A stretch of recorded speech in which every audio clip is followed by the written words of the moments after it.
అంబేద్కర్ సేన రాష్ట్ర కమిటీ ఎన్నిక ప్రమాణ స్వీకారోత్సవం బ్రాడీపేటలో జరిగింది. బాస్ వ్యవస్థాపకులు పీటీఎం శివప్రసాద్ నూతన కమిటీ సభ్యులతో ప్రమాణ స్వీకారం చేయించి నియామక పత్రాలు అందజేశారు. రాష్ట్ర అధ్యక్షునిగా యు గణపతి, ఉపాధ్యక్షునిగా పి శ్రీనివాసులు, ప్రధాన కార్యదర్శి పల్లం తాతయ్య, అధికార ప్రతినిధులు మోహన్, ఉమాపతి, ప్రచార కార్యదర్శి ఎన్వి రమణ, కార్యదర్శులు ప్రమీల, చక్రవర్తితో పాటు ఇతర సభ్యుల్ని ఎన్నుకున్నామని ఆయన మీడియాకు తెలిపారు.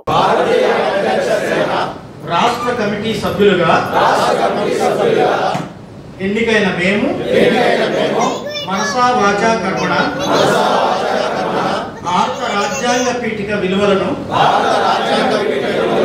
పరిరక్షిస్తూ ఈ దేశ బహుజనులు వారి రక్షణ శివప్రసాద్ భారతీయ అంబేద్కర్ సేన ఫౌండర్ ప్రెసిడెంట్గా ఉన్నాను.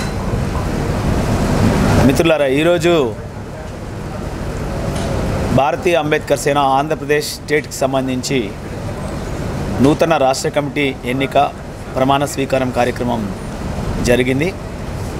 46 మందితోటి రాష్ట్ర కమిటీని ఏర్పాటు చేయడం జరిగింది. ఈరోజు రాష్ట్ర అధ్యక్షులుగా చిత్తూరు జిల్లాకు సంబంధించినటువంటి యు గణపతి ఎలక్ట్ కావడం జరిగింది. అదేవిధంగా రాష్ట్ర ఉపాధ్యక్షులుగా శ్రీనివాస్ గారు, రాష్ట్ర కార్యదర్శిగా కుముద్వతి గారు, అదేవిధంగా మొత్తం 46 మందితో కమిటీ వేయడం జరిగింది.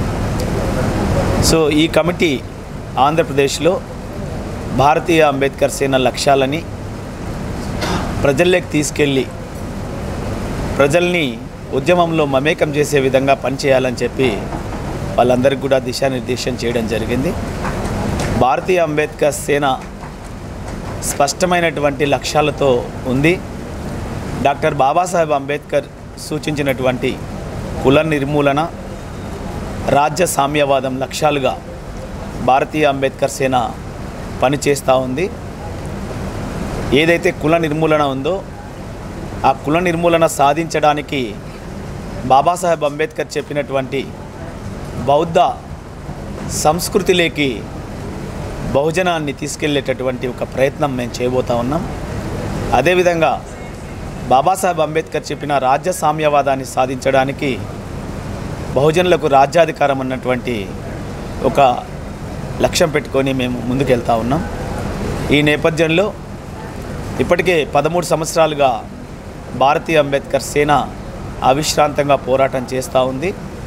కర్ణాటక, తెలంగాణ, ఆంధ్రప్రదేశ్, తమిళనాడు రాష్ట్రాల్లో శాఖలను కలిగి విస్తృతంగా జనబాహుల్యంలో పనిచేస్తున్నటువంటి సంస్థ భారతీయ అంబేద్కర్ సేన.